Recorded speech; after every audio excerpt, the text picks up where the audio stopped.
నమస్తే రమగారు. నమస్తే జయ. రమగారు, ఎప్పటి నుంచో మీతో డిస్కస్ చేద్దాం అనుకుంటున్నాను. ఒక విషయం కామెంట్స్లో వస్తూ ఉంది, మిమ్మల్ని డైరెక్ట్గా వచ్చి కలవాలని చాలామంది. కొంతమంది ఏమో వాళ్ళకున్న సమస్యల్ని డైరెక్ట్గా మీతో చెప్పి మీ సలహాలు సూచనలు తీసుకోవాలని. ఏం చెప్పాలో ఆన్సర్ నాకు అర్థం కాలేదు, అందుకే మీ ముందే ఉంచుతున్నాను ఈ ప్రశ్న. ఎలా ఉంటుందంటే జయ, నేనేవో చాలా జీవితానికి సంబంధించిన విషయాలు చెప్తాను. అందుకని వాళ్ళ సంబంధించిన విషయాల్ని నాతో డిస్కస్ చేయాలి. చాలామందికి వాళ్ళు అనుభవించింది చెప్పుకోవాలి. చెప్పుకునే వరకే ఉంటున్నారా, లేకపోతే మీరు ఇచ్చే సలహాలు సూచనలు తీసుకుంటున్నారా రమగారు? లోకంలో 90% నాతో సహా నేను కూడా 90% పీపుల్ తమ ఆక్రోశాన్ని చెప్పాలని, తమ కష్టాన్ని ఎవరికైనా చెప్పుకోవాలని, అమ్మ లేదు, నాన్న లేరు, చూసేవాళ్ళు ఎవరు లేరు, ఏం చేయాలో తెలీదు, చాలా దిగులుగా ఉంటుంది. దిగులు, కష్టం, వీటికి సమాధానాలు ఉండవమ్మా. సమాధానం ఉండదు వాటికి. అవి ఎవరితోటైనా చెప్పుకోవాలి, షేర్ చేసుకోవాలి. వీటికి సొల్యూషన్స్ ఉండవు. అమ్మా నాన్న లేరు, అక్క చెల్లెళ్ళు ఎవరు లేరు, తోబుట్టువులు లేరు, ఈ అమ్మాయి కడుపుతోంది, అమ్మగారు మరణించారు, వాళ్ళకి ఎవరిదైనా సలహా సంప్రదింపు కావాలి, అంతే. లేదా ఎవరు లేరు, దిగులుగా ఉంది, ఎవరితోటైనా మాట్లాడాలి. వాటికి నాతో మాట్లాడాలనుకుంటారు చాలామంది. కేవలము షేర్ చేయాలనుకునేవాళ్ళు, షేర్ చేసుకోవాలి తమ ఇబ్బందిని అనేవాళ్ళే కనపడతారు ఎక్కువ భాగం. సొల్యూషను దీనికి ఏదైనా, ఇప్పుడు ఏం చేయాలి, వాట్ నెక్స్ట్ అనేవాళ్ళ పర్సంటేజ్ చాలా తక్కువ. చాలా అంటే చాలా నాతో మాట్లాడాలి. పైగా ఇప్పుడు ఎలా అయిందంటే, ఇదివరకటికి ఇప్పటికీ మనకి సమాజం పరిస్థితులు మారిపోయినాయి. ఫోన్ నెంబర్ ఒకటి అవైలబుల్గా ఉంటుంది, అందరి దగ్గర ఫోన్ ఉంటుంది. నాతో కాసేపు మాట్లాడాలి. ఏముండదు, మీరంటే మాకు చాలా ఇష్టం అండి, మీరు చెప్పిన కథలు మాకు చాలా బాగుంటాయండి, నేను మాట్లాడుతూ ఉంటా కదా, అది చాలా బాగున్నాయండి, మాకు ఎంతో నచ్చినాయి, మీరు చెప్పిన విషయాలు మాకు బాగా ఉపయోగపడ్డాయి, అంతేనా? మాట్లాడితే సాటిస్ఫై అయిపోతారు. కాకపోతే ఏంటంటే నా నెంబరే ఇచ్చామనుకుందాం, ఇది సాటిస్ఫాక్షన్ తోటి ఆగదు. Morning good morning, good afternoon, good evening, తిన్నారా మేడం అని పెట్టే మెసేజ్లు చాలా వస్తాయి జయ. ఏం చేస్తున్నారు, అలా ఎంతమందికి సమాధానం చెప్పాలి? అది పక్కన పెట్టు, అది వేరే కథ. ఎవరికి వాళ్ళకి, నాకు ఒక్కళ్ళే, నేను ఒకదాన్నే అనే అనిపిస్తుంది. మనం మనుషులకి సహజమైన ఒక ఫీలింగ్. ఇప్పుడు నాకు కూడా ఎవరైనా అంటే అభిమానం అంటే, ఇప్పుడు చూడు, నువ్వు నాకు చేసే ఫోన్ల కంటే నేను నీకు చేసే ఫోన్లు ఎక్కువ కాదు? అవునండి, నేను నీతో మాట్లాడతాను. అవును రమ్మగారు కదా. అవును, నువ్వు నాకు కేవలం పని ఉంటేనే మాట్లాడతావు, నేను పని ఉండి మాట్లాడను, కాసేపు నీతో మాట్లాడాలని మాట్లాడుతూ ఉంటారు. జనరల్గా ఇప్పుడు నాది నేను చెప్తున్నా కదా, నేను ఇది ఒకటి ఏదో విసుగ్గా ఉంటుంది, ఒక షేర్ చేసుకోవాలి. అప్పుడు నువ్వు నాకు తెలుసు. అవును, నేను షేర్ చేసుకునేందుకు నువ్వు ఉన్నావు నాకు. నాకు మీరున్నారు రమ్మగారు. నేను డైరెక్ట్గా మాట్లాడేస్తా, ఫోన్లు తక్కువ. ఈ ఫోన్ నెంబర్ ఉండేసరికల్లా అందరికీ అలా మాట్లాడదాం అనిపి, ఏమీ మాట్లాడరమ్మా, ఏమీ మాట్లాడరు. చాలామంది మీరంటే మాకు చాలా ఇష్టం అని చెప్తారు. వాళ్ళ ప్రేమకి ఎలా రియాక్ట్ అవ్వాలో కూడా తెలియదు నాకు. చాలా సంతోషం అండి. రోడ్డు మీద ఎవరన్నా కనపడతారా, అబ్బో మీరు రమ్మగారు కదా, అవునంట, మీరు అలాగే ఉన్నారండి అంటారు. కొంతమంది నేను యంగ్గా ఉన్నానని చెప్తారు, బయట యంగ్గా ఉన్నారు మీరని చెప్తారు, బాగుంది. తర్వాత మీరు అమ్మవారి కథ చెప్పారు, ఎంత బాగుందోనండి, బాగుంది. తర్వాత థ్యాంక్ యూ అంటాను. అందుకంటే నేనేమనగలను. చాలా సంతోషకరమైన విషయం ఏంటంటే, భగవంతుడు నాకు ఇచ్చిన పెద్ద అవకాశం, సహజంగానే నాకు ఒక పెద్ద కుటుంబాన్ని ఇచ్చాడు బై బర్త్. తర్వాత మా తాతగారు చాలా పెద్ద కాలేజీ అది స్థాపించడం వల్ల విద్యార్థి సంఘం అంతా, వాళ్ళంతా కూడా మా కుటుంబ సభ్యులయ్యారు. అది ఇంకో పెద్ద సమాజం. వివాహం అయ్యాక నాకు అత్తవారింట్లో కూడా ఫ్యామిలీ పెద్దదే, వాళ్ళు ఒక పెద్ద సమాజం. ఇవి కాకుండా ఈ సుమన్ టీవీ వల్ల నాకు దొరికిన చాలా అతిపెద్ద లక్షల్లో దొరికిన ఈ సమాజాన్ని నేను కూడా ఎలా హ్యాండిల్ చేయాలో తెలీదు. నాకు తెలియటం లేదు దాన్ని ఎట్లా హ్యాండిల్ చేయాలి అని. ఇప్పుడు మనది ఒక ఫోన్ నెంబరు డిస్ప్లేలో ఉంటుంది, దానికి కొన్ని వందల ఫోన్లు వస్తాయి. అవును, వీళ్ళు ఏదో ఫీజు అని చెప్తారు, చెప్పగానే వాళ్ళకి ఒళ్ళు మండిపోతుంది. కొంతమంది అడుగుతారు, అంటే నన్ను మొహం మీద మాత్రమే ఎవరు అడగలేదు, నాకు మెసెంజర్లోనో ఫేస్బుక్లోనో లేకపోతే దాంట్లోనే మెసేజ్లు, ఏంటి మీరు ఇంత ఛార్జ్ చేస్తారా అని. మాట్లాడడానికి ఛార్జ్ చేయము, మీతో మాట్లాడడానికి ఊరికే ఏమింది, మీరంటే నాకు చాలా ఇష్టం అండి, అక్కడ చాలా బాగుందండి, మీరు టిప్పు చెప్పారు, దానివల్ల నా జీవితం మారిండదండి అని చెప్పడానికి ఛార్జెస్ ఎందుకు? అక్కర్లేదు. కాకపోతే ఇన్ని వేల మందికి ఫోన్ నెంబర్ కనబడితే ఫోన్ చేసే వాళ్ళందరితోటి నేను మాట్లాడగలనా? శివాని హ్యాండిల్ చేస్తుంది, మేడంకి ఇవ్వండి ఫోన్ అని చెప్తారట చాలామంది.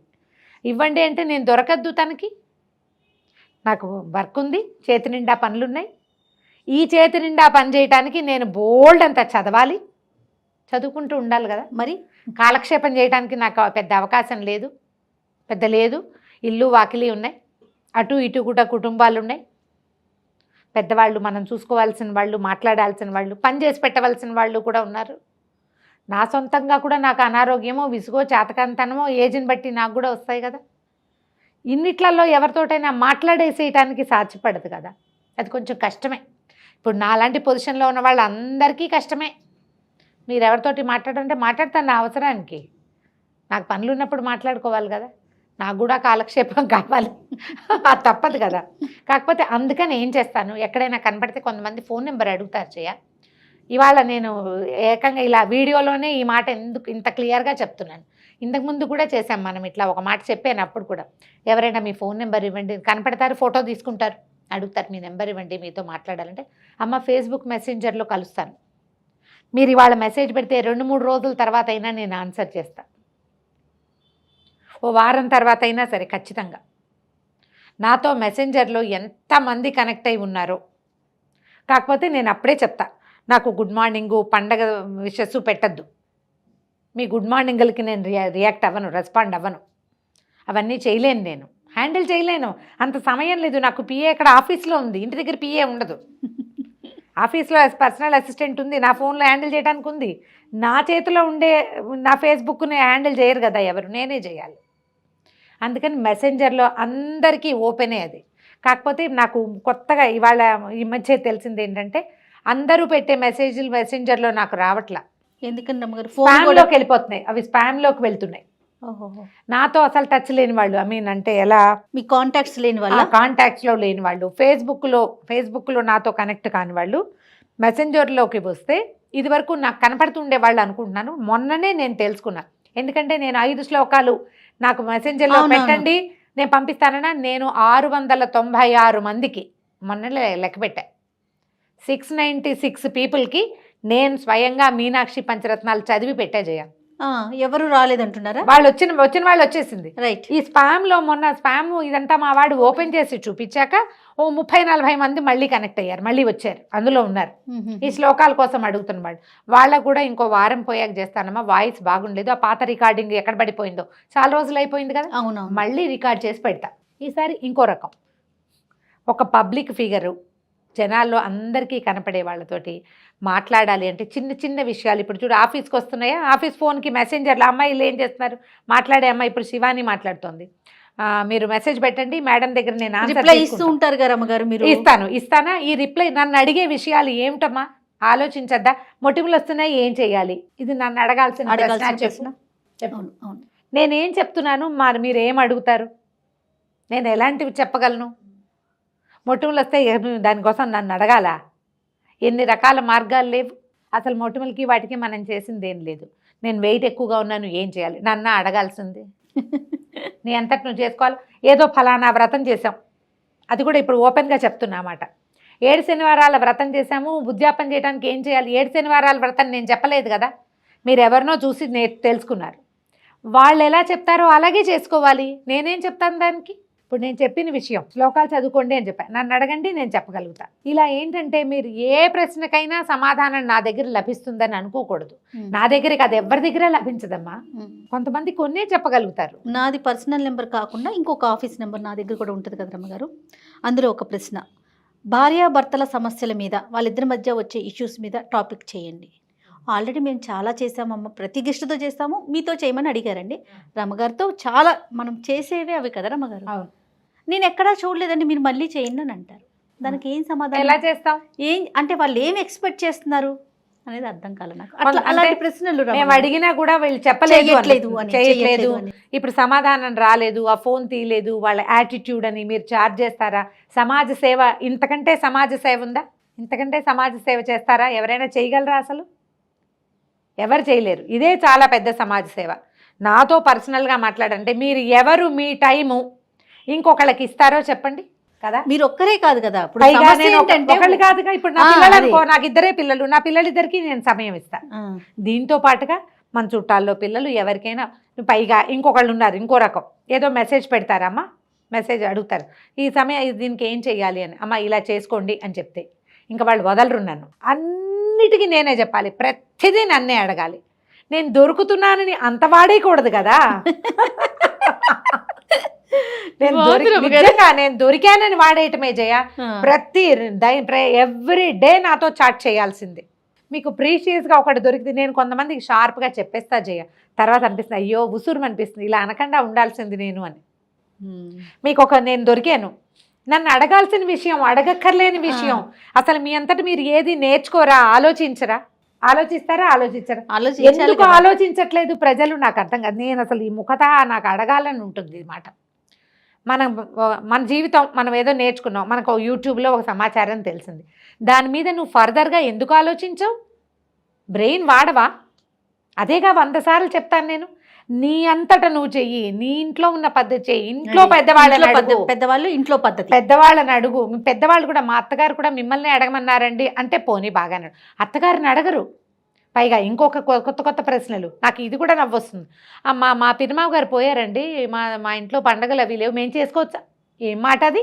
నాతో అవుననిపించుకుని నేను చెప్పానని చెప్తావు కదా నువ్వు అందరికి. ఖచ్చితంగా. పీరియడ్స్ ఇవాళ నేను వెళ్ళిపోవాలి, వెళ్ళినా వద్దా? ఆ సమాధానం నీ ఒకదాని సమాధానం కాదు, నువ్వు సార్వజనీనమైన సమాధానం అవుతుంది. నాకు ఇట్లా ఏదో రకరకాల సమస్య, మీ సమస్యని మీరు ఆలోచించుకుని డిసైడ్ చేసుకోండి. నేనైతే చెప్పను అని చెప్తా జయదానికి. నేను ఎవ్వరి దగ్గర అనవసరమైన ప్రీతి నెరపను. ఏదైనా కావాల్సి వస్తే ఖచ్చితంగా సూటిగా, ఏ రకమైన సుత్తి లేకుండా స్ట్రైట్గా చెప్పేస్తా. నేను వాళ్ళ పట్ల మృదువుగా మాట్లాడాలి అంటే చాలా చిన్నపిల్లలు అయితే తప్ప వాడికి నా మాట అర్థం కాదు. అవతల వాళ్ళ ఇంటెన్షన్ నాకు తెలుస్తుంది కదా, వాళ్ళ ఇంటెన్షన్ ఏంటో. నాతో అవుననిపించుకోవాలని చూడకూడదు. వాళ్ళు ఒకటి డిసైడ్ అయిపోతారు, ఆన్సర్ ఆన్సర్ నాతో తెప్పించడానికి, నన్ను డివోర్స్ తీసుకోండమ్మా అని నాతో అనిపించడానికి మాట్లాడే వాళ్ళు డజన్ల కొద్దీ ఉన్నారు. వీటితో నువ్వు పడలేవమ్మా, డివోర్స్ తీసుకో. నా మాట కోసమే, కేవలం నేనేం చెప్తానో దానికోసం నేను ఏం చెప్పినా వాళ్ళు వినరు జయ. మిగతా వాటికి కాంప్రమైజ్, మిగతా నేను ఏ సమాధానం చెప్పినా వినరు. వాళ్ళకు ఒక ఆన్సర్ ఉంటుంది, ఆ ఆన్సర్ దగ్గరికి నన్ను రప్పించాలని చూస్తారు. అందుకని చాలామంది ఇప్పుడు మనకి వచ్చే కౌన్సిలింగ్ అన్ని ఎక్కువ ఏం చేస్తున్నాం, నెలకు ఒక 5, 6 చేస్తాను నేను. అంతకంటే లేదు కదా, నేను డబ్బులు పోసేసుకోవట్లేదు. మళ్ళీ ఇలాంటి సమస్యలు కూడా వస్తాయి. నాకు బోళ్ళంత మంది వచ్చేస్తున్నారేమో అనిపిస్తుంది. రోజుకు వచ్చే మెసేజ్లు 300-400 ఫోన్లు వస్తే అందులో ఒక 30-40 మెసేజ్లు వస్తే ఒక్క కేసు కూడా నాతోటి మాట్లాడే వాళ్ళు రారు. నేనే చెప్తూ ఉంటాను రమ్మగారు, చిన్న ప్రశ్నలు ఆవిడకి పంపించమాకండి, అయినా సరే వస్తాయి. ఆవిడ సమాధానం చెప్పే విషయం కాదు, దయచేసి వాటిని వదిలేయండి అని చెప్తూనే ఉంటా. అది మీరు అన్నారు చూడండి, మొట్టిమల దగ్గర నుంచి, అది మన కెమెరా ముందు చెప్పలేని ప్రశ్నలు కూడా వస్తున్నాయి. కొన్ని వస్తుంటాయి, కొన్ని వాళ్ళే మింగేస్తారు, కొన్ని నాకు పెడతారు, కొన్నిటికి నేను ఆన్సర్ చెప్తాను. ఇంత పొడుగు మెసేజ్ చేస్తారు, మన వాళ్ళు పెడతారు, అది మీరు చూసుకోవాలి, దానికి మళ్ళీ మీరు ఆన్సర్ ఇవ్వాలి. అదంతా టైం టేకింగ్ కదా. అందుకే మాతో మాట్లాడేయచ్చు కదా అని ఉంటుంది. ఇక నేను అన్నం తిన్నా, మీకు ఇల్లు సంసారం వండుకోవాలి, తినాలి, పూజ చేసుకోవాలి, ఇంట్లో వ్యవహారం చూసుకోవాలి, పిల్లల పనులు ఏమైనా చేయాలా, ఏదైనా షాపింగ్ చేయాలి. షాపింగ్ దుర్భరంగా ఉంది, షాపింగ్ అవకాశం పోయింది దాదాపుగా. అయినా కూడా ఏదో తెగించి జనరల్ బజార్లో అవి ఇవి వెళ్తూనే ఉంటా, అప్పుడప్పుడు కనపడుతూ ఉంటాను ఎవరో ఒకళ్ళకి. ప్రధానంగా అమ్మ, మనకి సమాధానం రాని విషయాన్ని ఎవరినైనా అడగాలి. నువ్వు ఆలోచించకుండా ప్రశ్న రాగానే ఎవరినైనా అడుగుదామని చూడద్దు. అప్పుడు ఎదుటివారు సమాధానం చెప్పినప్పుడు దాన్ని స్వీకరించాలి. పోనీ ఆన్సర్ చెప్పినప్పుడు ఎలా ఆన్సర్, కొంతమంది మాత్రం తూచా తప్పకుండా చేస్తారు జయ. నేను చెప్తున్నా కదా, ఆ మాట కూడా వద్దు అని పెడితే చెయ్యరు నిజంగా. నో అంటే నో తీసుకుంటారు చాలా కొద్ది మంది, 1% అందాం. నేనున్నాను రమ్మగారు, ఫాలోవర్ని. వద్దు చేయ, పనికిరాదు అంటే అంతే సంగతులు. మళ్ళీ రెండో ప్రశ్నే లేదు. చాలా మందికి అలా ఉండదు, అలా చేయలేకపోతారు పాపం. ప్రధానంగా ఎవరినైనా, నన్ను కాదు, మీరు ఎవరినైనా అడిగేటప్పుడు ముందు మీరు కూలంకషంగా ఆలోచించండి, బ్రెయిన్కి పని చెప్పండి. ఇలా దీని మీద డిపెండ్ కాకూడదు, ఒకళ్ళ మీద డిపెండ్ అవ్వద్దు, ఇండిపెండెంట్గా ఉండండి. ముందు మీరు ఆలోచించండి. మీ అమ్మనో అత్తగారినో అడగండి, భర్తలతోటి మాట్లాడుకోండి. ఏ విషయమైనా వాళ్ళతో మాట్లాడేది వాళ్ళతో, అంతే కదా. అంతేగా. ఇప్పుడు భర్తకి మనం భార్యగా ఉంటాం, అమ్మ కూతురుగా ఉంటాం కదా, కూతురుగా అడగాల్సిన కూతురుగా అడగండి. అడిగి మీకు ఎక్కడా సమాధానం రానప్పుడు నన్ను అడగాలి. అవసరమైతే తప్పకుండా మాట్లాడండి. నేను మెసెంజర్లో కనెక్ట్ అవుతాను 100%. 100%. ఎందుకంటే ఎన్ని మెసేజెస్కి మీరు ఆన్సర్ ఇస్తూ ఉంటారు రమ్మగారు. చేయలేను. అక్కడి నుంచి ఇంకోళ్ళు కొంతమంది ఫోన్ వస్తుందా, వాళ్ళకి వీడియో కాల్ కావాలి మీతో, వాట్సాప్ కాల్ కావాలి, వీడియో కాల్ కావాలి. కొంతమంది డైరెక్ట్గా కలవడానికి అవుతుందంటారు. డైరెక్ట్గా కలవటం అయితే ఇప్పటిదాకా నేను చేయలేదు. ఇప్పుడు అసలు నా ప్రశ్నే అది, మళ్ళీ అక్కడికే వస్తున్నా. డైరెక్ట్గా మిమ్మల్ని కలవాలంటే ఏం చేయమంటారో చెప్పండి రమ్మగారు. చూద్దాం, ఏదైనా ఒక ప్రోగ్రాంలో కలుద్దాం. ఓ బాగుంది ఆలోచన ఇదో. ఏదైనా ఒక ప్రోగ్రాం పెట్టుకుని అలా కలవచ్చు ఒక ప్రోగ్రాంలో. ఇప్పుడు నన్ను డైరెక్ట్గా కలిసిన వాళ్ళు చాలామంది ఉన్నారు. నేను ఏ పెళ్ళికి వెళ్ళినా కలుస్తారా, అక్కడ కనపడతారు, మాట్లాడతారు. నేను పెళ్ళిళ్ళు పేరెంటాలు ఏమి మా వారిని పిలిచినా వెళ్ళిపోతాను. డాక్టర్ గారు మాకేంటంటే నన్ను పిలిస్తే ఆయన వస్తారు, ఆయన పిలిస్తే నేను వస్తాను. మాకు నన్ను పిలవలేదు అని కానీ, నాకు డైరెక్ట్గా చెప్పలేదని కానీ మేమిద్దరం అనుకో, డాక్టర్ గారు పేషెంట్లు పిలుస్తారు, వెళ్ళిపోతాను నేను, వెళ్ళిపోతాను. నాకు మా టీవీ వాళ్ళు పిలిచారు, ఇప్పుడు నువ్వు నన్ను పిలిచావంటే ఆయన కూడా తీసుకొచ్చేస్తాను నేను. మరి నన్ను ఎవరు తీసుకొస్తారు? అదే నన్ను తీసుకురావాలిగా. నా ఫ్రెండ్స్ ఇళ్ళకి ఆయనకేం ప్రత్యేకంగా పిలవాల్సిన పని లేదు, మేము అట్లా పెట్టుకోలేదు. ఓకే, మీరు ఇది నేర్చుకోండి. ఇక నుంచి మీరందరూ చూడండి, రమగారిని కలవాలి అనుకుంటే డాక్టర్ గారు కూడా కలుస్తారు. సో నిరభ్యంతరంగా రమగారిని కలవండి, అలాగే డాక్టర్ గారిని కూడా కలవండి. ఎవరెవరు కలవాలనుకుంటున్నారు, ఏం చేయమందాం రమగారు? చెప్పండి. ఇచ్చేసేమన్నా ఏం చేయొద్దు. ప్రధానంగా మీరు ఒక వ్యక్తిని కలవాలి అంటే కలిసి ఏం చేయాలి? ఊరికే చూడడమేనా? నన్ను కలిసి నిజంగా ఏదైనా నాతో మాట్లాడడానికి, హాయ్ అండి, అబ్బా మీరంటే నాకు భలే ఇష్టం అండి, అంతేనా? ఇంకేమైనా ఉందా? ఎక్కడ ఒక చోట కలుస్తాను నేను. అన్ని పబ్లిక్ ప్రోగ్రామ్స్కి వస్తాను, ఊళ్ళకి వెళ్ళిపోతా, ట్రైన్లో ఎక్కుతాను, బస్సు ఎక్కుతాను, ఫ్లైట్లు ఎక్కుతాను, జనరల్ బజార్ వెళ్తా, అమీర్పేటలో కూడా తిరుగుతూనే ఉంటాను. రేపు రైతు బజార్ వెళ్ళడం మానేశాను. కనపడితే చాలామంది పెద్ద ఎక్సైట్ అవ్వరు చేయ, కొంతమంది అలా ఎక్సైట్ అంటే బాగా ఫాలో అయ్యేవాళ్ళు. అవునవును. ఒకసారి నన్ను కలిసాక ఇంకేం ఉండదు అక్కడ. నీకు అర్థమవుతుందా? నేను ఫీల్ అవుతాను, నాకు తెలుస్తుంది కదా, నేను పబ్లిక్లోకి వెళ్తూనే ఉంటా కదా. నాకేం పెద్ద వెనకాల ఎవరు రారు. జిఆర్టీలో ప్రతిసారి వెళ్ళినప్పుడల్లా ఓ 15-20 మందిని కలుస్తాను నేను. ఓ 25-30 ఫోటోలు తీర్చుకుంటారు. మీరంటే మాకు చాలా ఇష్టం అండి. అయిపోయింది. తర్వాత వాళ్ళ వస్తువులు వాళ్ళు చూసుకుంటారు, నా వస్తువులు నేను చూసుకుంటాను. నేను మల్బార్కి వెళ్ళాను. మల్బార్లో కూడా సేమ్ సిచ్యువేషన్. మిమ్మల్ని చూస్తామండి, అక్కడికన్నా ఇక్కడ ఇలా ఉన్నారు, అలా ఉన్నారు, అంతే, అయిపోయింది. వాళ్ళ వస్తువులు వాళ్ళు, మన వస్తువులు మనం. ఇంకెందుకంత ఎక్సైట్మెంట్? కానీ కలవాలన్న ఫీల్ ఉంటుంది రమ్మగారు. తెలియదులే జయ, దాని సంగతి నేను మాట్లాడను. నన్ను సొంతంగా కలిసే ప్రయత్నాలు అక్కర్లేదు. మీరు నాతో మాట్లాడదలుచుకుంటే మీరు నాతో మెసెంజర్లో, ఇప్పుడు ఇన్స్టాలో కూడా నా పేరే రమారావి కనిపిస్తాను. కొంతమంది అప్పుడే కనెక్ట్ అయ్యి ఉన్నారు జయ, అవునవును, ఒక 5-6 వేల మంది ఉన్నారు. అందులో కొంతమంది ఏదో చాటింగ్లోకి ఏదో ఒక ప్రశ్న అడగడానికి వస్తూనే ఉన్నారు. ప్రస్తుతానికైతే ఆన్లైన్లోనే ట్రై చేద్దాం అంటారు, అంతే. ఆఫ్లైన్ అవకాశాలు ఇవ్వట్లేదు ఇప్పుడైతే లేదు జయ. ఎందుకంటే నేను ఒకదాన్నే వెళ్ళలేను, ఆ విషయం కూడా చెప్తా. ఒకదాన్నే వెళ్ళలేను, నన్ను డాక్టర్ గారు తీసుకెళ్ళాలి. ఆయనకి కేవలం ఆదివారం మాత్రమే ఖాళీగా ఉంటారు. మిగిలిన రోజుల్లో నేను ఒంటరిగా వెళ్ళి రాత్రిళ్ళు వెనక్కి తిరిగి వచ్చే పద్ధతి అసలు అలవాట్లేదు. కాబట్టి చేయను, అవి చేయటల్లా ఇప్పటిదాకా. ఒక చోటకి వెళ్తే ఇంక అన్ని చోట్లకి నేను వెళ్ళాల్సి వస్తా కదా, అంత సమయం కూడా లేదు, దానికి సరిపడా అంత శారీరక దృఢత్వం కూడా లేదు నాకు, అంత లేదు. కొంచెం ఫ్యామిలీ టైం నాకు ఎక్కువ కావాలి. చూద్దామండి ఫ్యూచర్లో. రైట్ రమ్మ గారు, నమస్తే. నమస్తే.